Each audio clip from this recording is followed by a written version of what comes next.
palavra diz: julgai todas as coisas, reter o que é bom. E eu vi, pelo que eu passei aqui durante essa semana, pessoas ficaram atônicas, né? Porque nunca ouviram isso. Pô, eu não tenho que usar mais Jesus de Nazaré? Olha, isso aí é forte demais. Você sabe que é muito forte. Não tem que usar mais o nome de Jesus de Nazaré. Isso é uma heresia. Só que esse nome, Jesus de Nazaré, perdurou após a sua morte, mas foi pelo quê?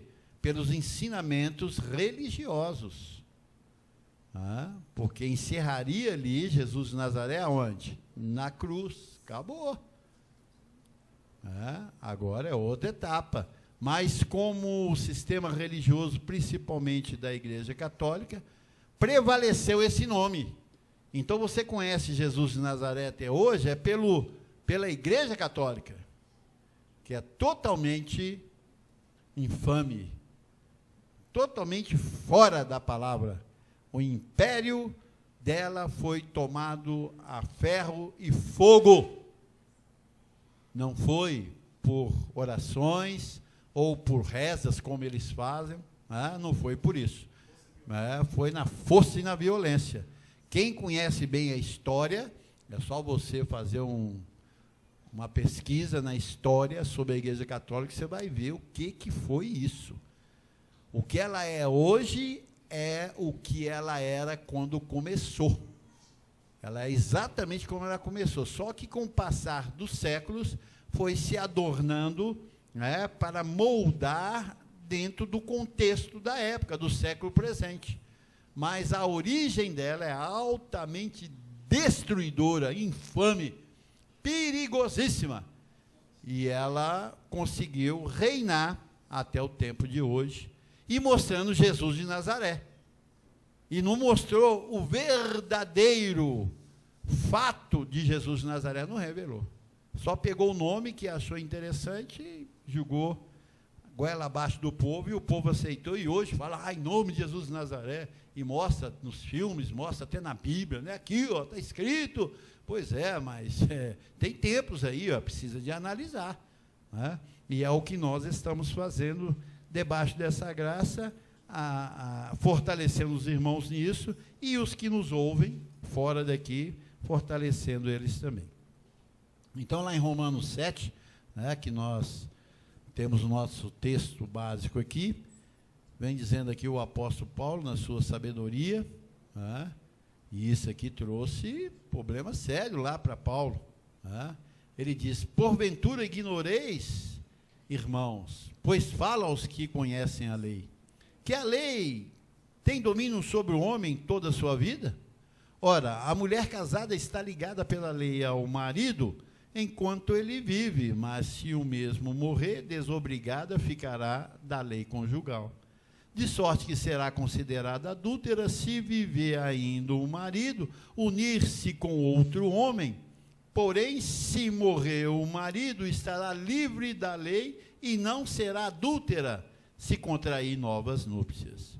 Assim, meus irmãos, também vós morrestes relativamente à lei, por meio do corpo de Cristo, para pertencerdes a outro, a saber, aquele que ressuscitou dentre os mortos, a fim de que frutifiquemos para Deus, porque quando vivíamos segundo a carne, as paixões pecaminosas postas em realce pela lei, operavam em nossos membros, a fim de frutificarem para a morte. Agora, porém, libertados da lei, estamos mortos para aquilo que estávamos sujeitos, de modo que servimos em novidade de espírito e não na caducidade da letra. Então, uma leitura dessa, se a pessoa abrir a mente, ela começa a entender muita coisa aqui, abençoado. A palavra em si, ela fala, ela tem vida, ela tem poder, porque é a graça de Deus. E aqui nós vimos um episódio, né, tremendo, e a qual Paulo faz essa analogia, estabelecendo um princípio judaico à lei, mostrando que ela teria o seu fim. Ele não diz, volta lá primeiro, os primeiros versículos da Tiago. ele diz aí que a lei tem domínio sobre o homem toda a sua vida? Então ele está dizendo que a lei não teria domínio por toda a sua vida. E fez a comparação aqui do casal, o homem e a mulher, dentro de uma vontade de Deus estabelecida, que é o conjugal, a vida conjugal. E ali ele mostra a vida conjugal, de duas pessoas, mas debaixo da lei. E mostra que se o marido morrer, a viúva pode contrair novas núpcias. Mas se o marido não morrer, ela não pode contrair novas núpcias. Porque ela será considerada como o quê? Adúltera.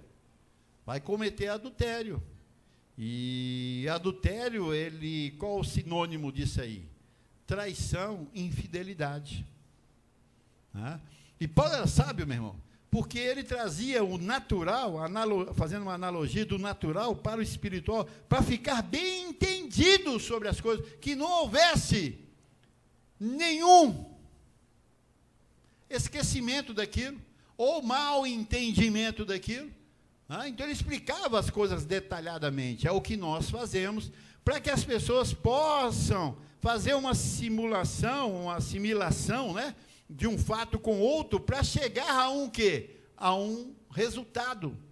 E aqui Paulo mostra isso com toda categoria, dando exemplo do casamento e a sua conduta, entre o marido e a mulher, mas debaixo de um pacto, que era o quê? A lei. E só ficaria desobrigada se esse pacto, após a morte do seu marido. O casamento judaico era duro para a mulher, abençoados. Não era? Olha, a ponto da mulher, ela ter que chegar diante do seu marido e chamá-lo de quê? Senhor. Ó. Já pensou? A mulher chamando o marido de senhor? Sim, senhor. Sim, senhor. Sim, senhor. Sim, senhor. Olha como é que era, Por quê? Isso aí tinha um sentido, não foi simplesmente por causa da relação do homem com a mulher, não. Deus tinha um sentido naquilo. Por quê? Porque ali tipificava o quê? Deus e a igreja.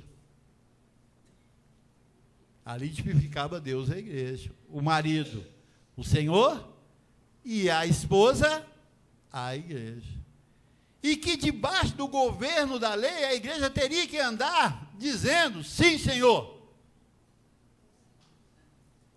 Ela não poderia fazer a sua própria vontade, teria que fazer a vontade do seu Senhor.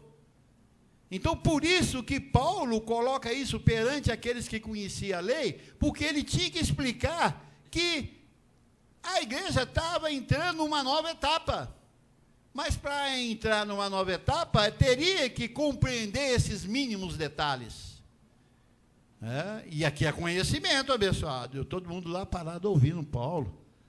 Ou a carta que era enviada, alguém lia, para aquele povo, mas todo mundo ali ouvindo, acatando, para que não saíssem fora do plano, do propósito de Deus. Porque sabia que quando saía fora a coisa, o caldeirão esquentava, e não era bom, Então, era uma representação de Deus à igreja, com as suas normas no Antigo Testamento. A mulher teria que estar ligada, aonde ele diz ali, a mulher casada está ligada pela lei, não é pela vontade dela, não. Tem um no meio aí, tem um mediador aí, Ora, a mulher casada está ligada pela lei ao marido. Então havia uma lei que fazia os dois estarem juntos, enquanto ele vive. Ligar quer dizer o quê, meu irmão? Comprometida totalmente. Estou ligado. Como diz, estou ligado. O que você falar, eu acato. E esse negócio não era brincadeira, não.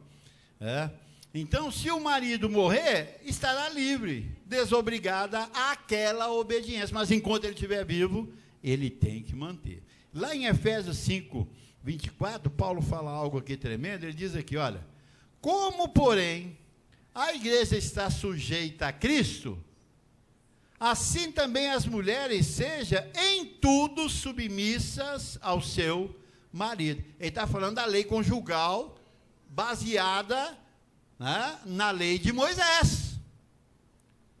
Aquele casamento lá era tremendo. Nós, gentios, tem alguma coisa a ver com isso? Nada. Porque ele diz lá em Romanos 7, que ele fala para aqueles que tinham conhecimento da lei. Então, era só para os judeus. Porque a lei, ela tinha uma firmeza nessa área matrimonial, porque tipificava a igreja e o Senhor.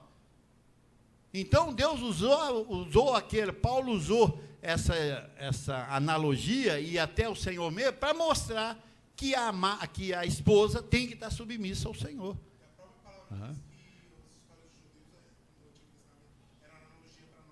Para os nossos, serve de exemplo para nós, né? Serve de exemplo para nós. Então, a mulher tem que estar sujeita. Ele diz, como a igreja está sujeita a Cristo, assim também as mulheres estejam todas submissas ao seu marido. Então, ali é uma analogia firme que Paulo faz. Então, Jesus de Nazaré era o esposo da lei e teria que morrer. Jesus era o esposo da lei. E a palavra diz que lá em Mateus 5:17, ele diz, eu não vim revogar a lei, mas eu vim cumprir a lei e os profetas. Então, Jesus era o esposo do Antigo Testamento, porque ele era o quê? Judeu, não era? Nós falamos, Jesus não era cristão. Cristãos somos nós. Mas Jesus não era cristão, Jesus era judeu. E ele estava na obediência do Pai para viver aquele tempo da lei, para desobrigar a amada daquela posição dura que era o conjugal, com Deus na lei. Porque na lei, Deus estabeleceu o quê? Olho por olho, dente por dente. A alma que pecar, essa o quê? Morrerá. Então, nos 613 mandamentos, Deus obrigava a igreja a viver submissa a Ele. Assim era também o conjugal. A mulher não tinha direito. Ela não tinha muito direito. Ela tinha que perguntar ao seu senhor, ao seu marido, eu posso fazer?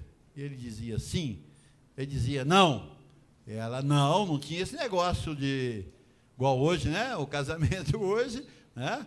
Essa obrigação conjugal hoje, perante a lei, não tem nada a ver. E não tem que ter mesmo, porque gentio não tem que estar nisso. Mas não quer dizer que a mulher também tem que ser insubmissa, não pode ser, né? Porque ainda representa, o casamento representa muita coisa de Deus, né? Representa muita coisa, e nós temos que saber aproveitar isso aí, aquilo que o Senhor une, não separa o homem, continua ainda prevalecendo isso, né? Em muitas coisas, em outras, né, já dá abertura, porque nós somos gentios, nós não somos judeus. Assim é? Então, nós precisamos de ter a palavra na mente, porque a palavra na mente faz você viver 2 a 2 com a palavra. Sem a palavra não tem jeito não, tem? Tem não, meu irmão. Se não for pela palavra, tem que ser tudo pela palavra, tudo pela a ordem de Deus, porque se não for, vai ruir. Vai ruir. Não vai ter jeito. Então, e Jesus de Nazaré era o esposo da lei, né? Ele veio para isso, e teria que morrer para que essa lei conjugal ser liberada. Com quem? Com a igreja, o quê? Judia, com os judeus, né? Liberava a esposa. Para o quê? Para pertencerdes a outro. E esse outro é quem? É ele mesmo, mas porém ressuscitado. Porque, veja bem, uma vez que Jesus ressuscitou, meu irmão, ele não é judeu mais. Isso aí tem que ficar claro. E isso aí, infelizmente, pelo sistema, eles não conseguem esclarecer isso. Igual, por exemplo, eles não fizeram a festa de Sexta-feira da Paixão, imposta pela Igreja Católica? Ué, como é que você vai morrer, matar todo ano uma pessoa que já ressuscitou? Como é que você vai fazer isso? E datas diferentes, que é a coisa mais louca. Então, como é que você pode dar morte e dar vida? Então, a Igreja Católica ela tem esse domínio, e as pessoas submetem a esse domínio. Ah, não, a sexta-feira da paixão, vamos lá pedir, né? Ou agradecer, ou orar para Jesus, menino, né? Que morreu, pá. Hoje a gente comeu um ovinhozinho. Não vou comer carne. Olha, que coisa mais louca. Quem criou isso, gente? Isso não é bíblico, não tem sentido. E se você não tiver essa compreensão, você acaba fazendo exatamente como eles fazem. Porque dá um medo, dá um certo medo, né? Porque tudo que foi imposto pela Igreja Católica foi a ferro e fogo. Tudo que faz lá é por medo. Só que eles não precisam de falar mais, porque isso aí virou séculos dessa forma. Então a pessoa já nasce com essa imposição na mente. Já está impregnada, a pessoa não tem como sair fora disso. Então, veja bem, abençoados, nós temos que saber que o mais importante foi a morte, sim, de Jesus de Nazaré, porque ela nos favoreceu, mas o ressuscitado, que foi a grande glória para a igreja. Por quê? Porque ele encerra com a lei matrimonial, que constava com o quê? De quê? Ordenança.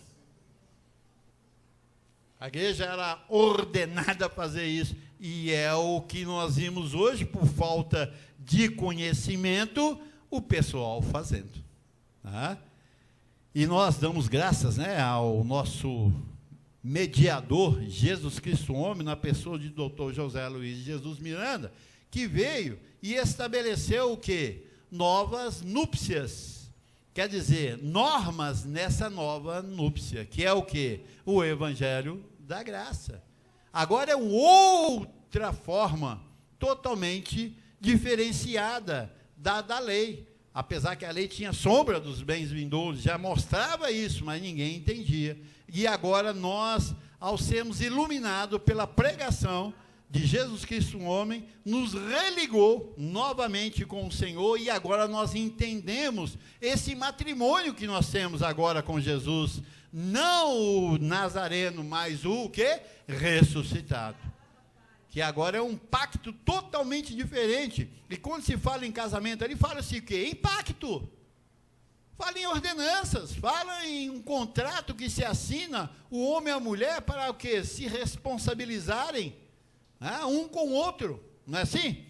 Então agora tem uma outra forma, e essa forma que é difícil a igreja denominacional aceitar, porque ela foi enfeitiçada, imposta para ela desde da sua criação, do seu nascimento, que tem que ser de acordo com o judaísmo. Igual nós falamos, tem igrejas aí que são tão tradicionais nisso, como Deus é Amor e outras mais, que se houver um adultério e for levado ao conhecimento dos pastores, meu irmão, aquela pessoa está ferrada. Olha, e eu vi isso, abençoado, muitos, eu vi isso demais. Então, pessoas sendo expulsas da igreja, e primeiro eles fazem você primeiro se amarrar naquela igreja para caramba. Você ali presta seu serviço, e você é visto como membro, aquele negócio todo. E ali a pessoa tem aquilo como tudo para ela.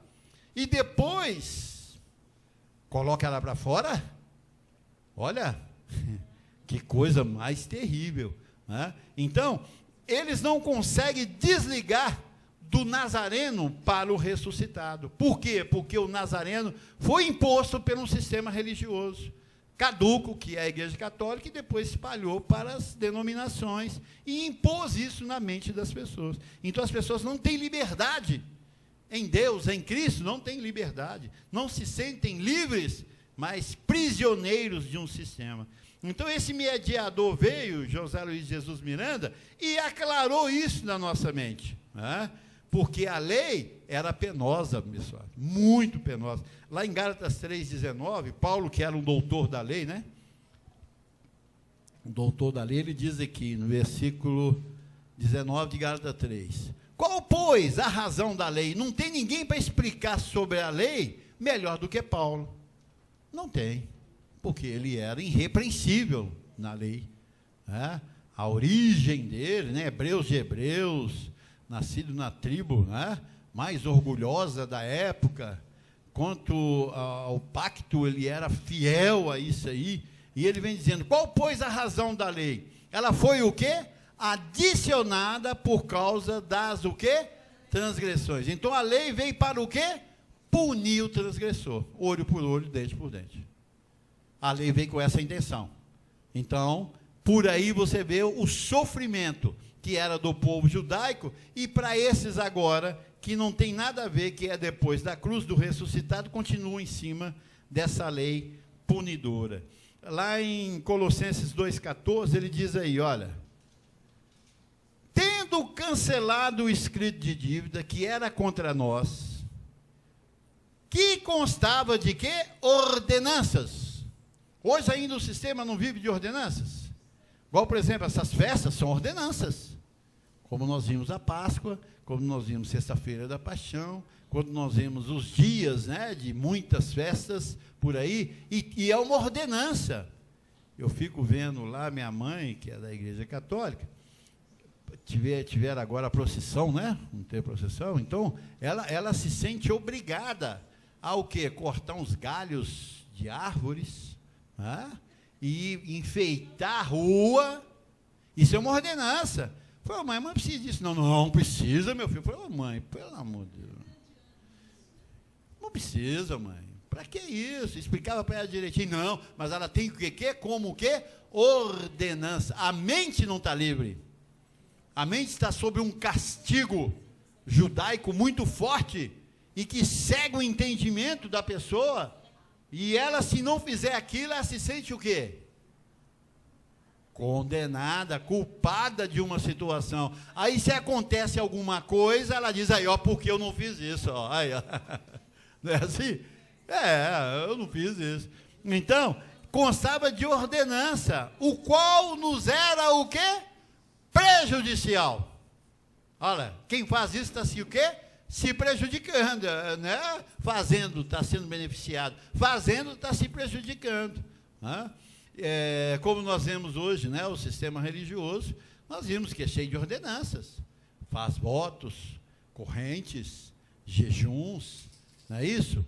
Então tem muita ordenança, paga preço, ir para as campanhas, né? Os desafios, né, que eles colocam lá diante da igreja, como se fosse diante de Deus. Então, são muitas ordenanças, e elas são todas o quê? Prejudicial. Como nós vimos as pessoas fazendo sacrifício, né, na grande rameira, subindo escada de joelho, olha que coisa mais louca. Carregando cruz, cara. Gente, a coisa é um absurda. Pessoas se cortando com lancetas, né, cortando as costas, e de joelho, de boca, não posso, as pessoas ali fisicamente, andando com dificuldade, com doenças, dizer, não, eu tenho que levar isso, eu tenho que levar, é para o meu filho, é para fulano, é para ciclano. Olha, você vê que peso terrível tem nas costas da pessoa uma ordenança que não está alinhada com a graça de Deus. Altamente o quê? Prejudicial. E diz aqui, olha, removeu inteiramente, encravando-se na cruz. Por isso que nós temos a visão depois da cruz. Na cruz, ele o quê? Removeu inteiramente. Então, essas ordenanças, nós não temos mais que ficar presos a ela.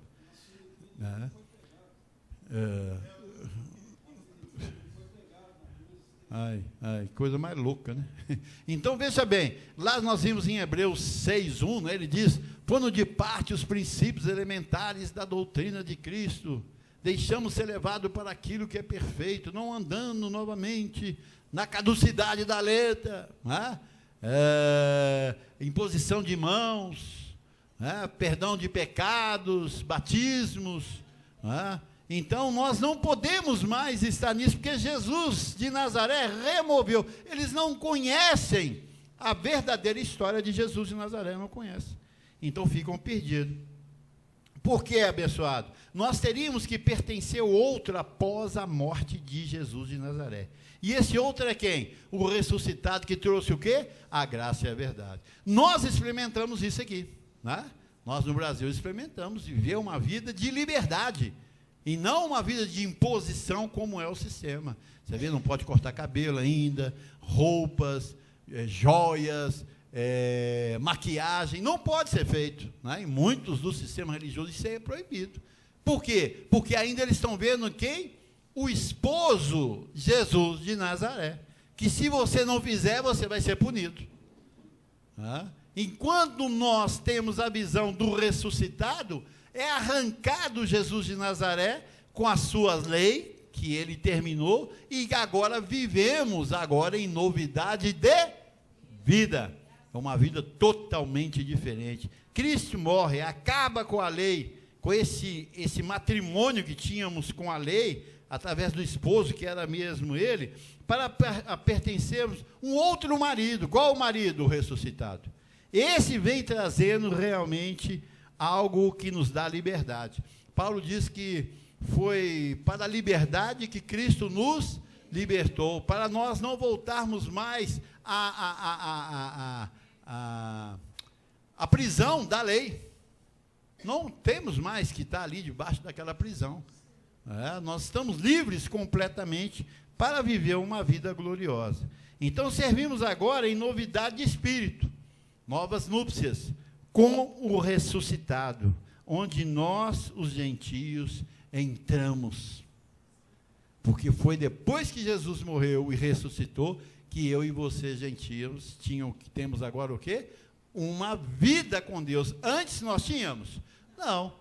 Porque a lei impedia nós, gentios, de entrar em comunhão com Deus. Então, o que acontece? O sistema, eles impede os filhos de Deus de ter comunhão com Deus. Por quê? Porque ainda estão andando na caducidade da letra. A lei caducou, quer dizer, vencida, já se tornou velha. E o povo de Deus, infelizmente, não consegue chegar a Deus. Por quê? Porque eles estão procurando Jesus de Nazaré. Não pode.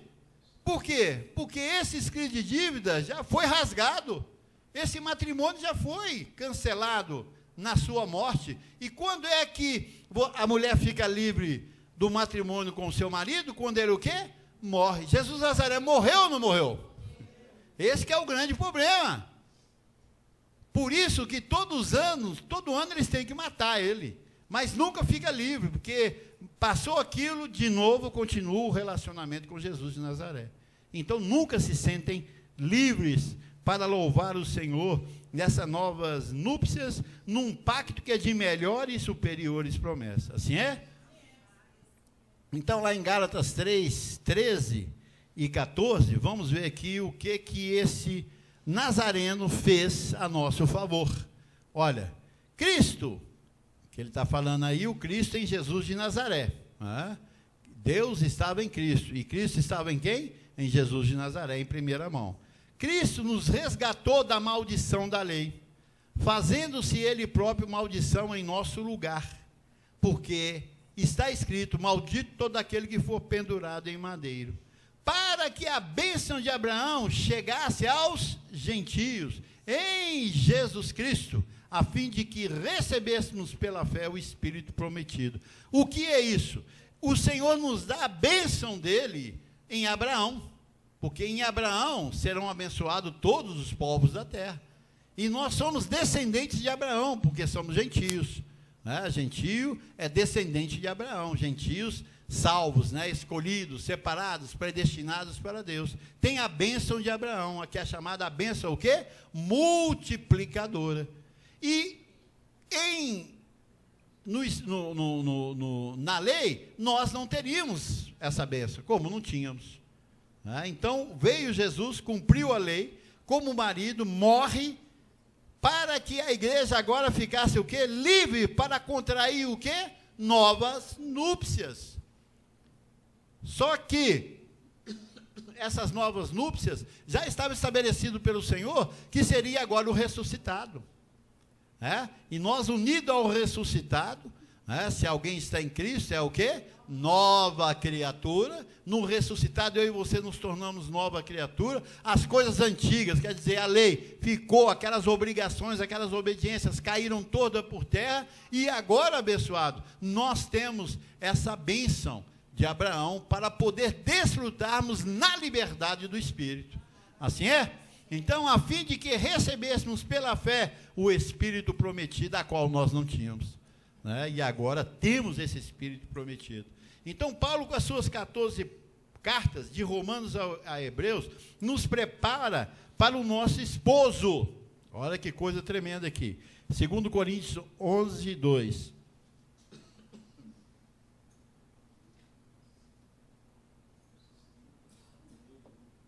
Segundo Coríntios 11, 2, ele diz: porque zelo por vós, como zelo com o zelo de Deus, visto que vos tenho preparado. Olha aí, ó. Então existe o quê? Uma preparação. Né? Quando a noiva não vai contrair núpcias, o que se faz? Uma preparação, não tem? Hein? As mulheres não vão, preparam? Hein? Vão para o salão, e ali se arrumam todas, maqueiam. Alguém está preparando elas para o quê? Receber o seu marido, a sua núpcia. E para ela é a coisa mais importante, não é isso? Para a mulher não é a coisa mais importante, não é aquele casamento, aquele cerimonial todo, que investem alto para aquilo, não é isso? Por quê? Porque ela está se dando. É o que Paulo vem dizendo aqui, ó, visto que vos tenho preparado para vos apresentar como virgem pura a um só esposo, que é Cristo. Quando ele fala virgem pura aqui, ele está falando o seguinte: sem a mácula da lei. Jesus diz: vós estáis limpos pela palavra que eu vos prego. E o que limpa a igreja? A palavra. Igual, por exemplo, você com esse entendimento que tem agora, que você não pertence mais a Jesus de Nazaré, mas sim ao ressuscitado. Olha para mim aí, Jane, Zeleni. Você agora está preparado para o quê? Se apresentar diante do Senhor. Como o quê? Pecador. Se você apresentar como pecador, o que vai acontecer? Você está em infidelidade, porque você está com a lei. Presta atenção aqui, abençoado. Você está na lei. E na lei você não pode chegar diante de Jesus, do ressuscitado. Por quê? Porque a morte dele nos abençoou com todas as bênçãos. A morte dele nos tirou do pecado. A morte dele nos tirou do quê? Do diabo. Então agora você se apresenta como uma esposa virgem, quer dizer, sem a mancha da lei. Você não precisa apresentar mais diante do Senhor de joelho, você não precisa de apresentar mais diante de Deus com jejuns, com montes, com sacrifícios. Não. Agora tem uma outra forma, se apresenta como um santo, como um abençoado, um perfeito, um completo. Assim é, abençoado? Então ele diz, mantém lá, Tiago. Porque zelo por vós com zelo de Deus, visto que vos tenho preparado para vos apresentar como virgem pura a um só esposo, que é Cristo, o ressuscitado. Você tem que se apresentar diante dele. Quando você diz assim, olha, em nome de Jesus de Nazaré, o Cristo ressuscitado diz assim, olha, você está me traindo? Você está em adultério. Que é isso? Que Jesus de Nazaré? Que negócio é esse? Agora sou eu, rapaz. Infidelidade, total infidelidade. Então, hoje, domingo, é o dia que o sistema reúne todo. Como o quê? Adultério, infidelidade, traição. Estão traindo Deus, porque estão recebendo em nome de Jesus de Nazaré. E agora, Paulo diz que ele morreu para pertencer, diz, a outro, e dessa forma frutificamos. Então você não pode frutificar mais por Jesus de Nazaré, você tem que frutificar para o ressuscitado. Como? Se apresentando diante dele como um abençoado, um perfeito, um completo, sem culpa. Sem culpa. Olha, deixa eu dizer para você algo aqui, ó. O sistema religioso é uma coisa terrível. Ele trabalhou durante 2000 anos na nossa mente. Quando acontece algum insucesso na sua mente, o que você pensa? Isso é importante. A culpa é minha, Deus. Você se apresenta a Deus como culpado? Sendo que ele diz que nenhuma condenação há mais para aqueles que estão em Cristo Jesus. Você não pode se apresentar mais diante de Deus como culpado, abençoado. Porque se você fizer isso, você está em adultério, está em infidelidade. Você não está crendo naquilo que ele fez em o Nazareno, derramando o seu sangue para nos purificar de todo o pecado. Então é como se tivéssemos o quê? Pisoteando no sangue de Cristo. Estamos levantando contra o Senhor. Então, Paulo, ele diz que zela com o zelo de Deus, preparando para que essa igreja se apresenta como virgem a um só esposo, que é Cristo. Agora você tem um esposo que é Cristo ressuscitado. Não pode participar do Nazareno, senão vai ter problema sério com quem? Com a cobertura angelical, é assim que acontece. Lá em Romanos 6, só para encerrarmos, 6 de 11 a 14, olha aqui para você ver as instruções de Paulo, como ele apresenta-nos perante agora a um só esposo, e nós temos que submeter a isso. Ele diz, assim também, considerai-vos, está onde? Considerar quer dizer o quê? Certeza? Você sabe, considera, valoriza aquilo. Você agora não pode entrar de uma outra forma diante do Senhor. Por isso que eu falei com os irmãos, olha, desde o levantar ao deitar, você tem que estar com a mente em Cristo, com a mente no Senhor. Senão você não se apresenta como uma esposa virgem, pura perante o Senhor. Assim também, considerai-vos mortos para o quê? Pecado. Então não existe pecado mais para você.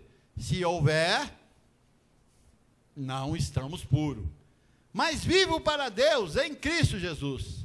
Não reine, portanto, o pecado no vosso corpo mortal, de maneira que obedeçais às suas paixões. Quer dizer, você hoje tem um poder para impedir ações pecaminosas, realçada pela lei. Você pode se deter agora.